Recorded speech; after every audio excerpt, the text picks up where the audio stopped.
और उस शख्स से बढ़कर बात का अच्छा कौन हो सकता है जो अल्लाह की तरफ बुलाए और अमल नेक करे और कहे कि मैं मुसलमान हूं।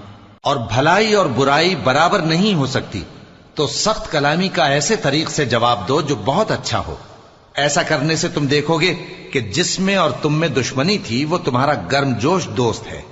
और ये बात उन्हीं लोगों को हासिल होती है जो बर्दाश्त करने वाले हैं, और उन्हीं को नसीब होती है जो बड़े साहिब नसीब हैं।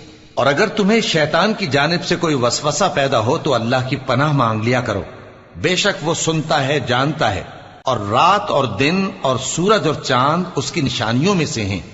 तुम लोग न तो सूरज को सजदा करो और न चांद को, बल्कि अल्लाह ही को सजदा करो जिसने इन चीजों को पैदा किया है, अगर तुमको उसकी इबादत मंजूर है। फिर अगर ये लोग सरकशी करें तो अल्लाह भी इनसे बेनियाज है, क्योंकि जो फरिश्ते तुम्हारे परवरदिगार के पास हैं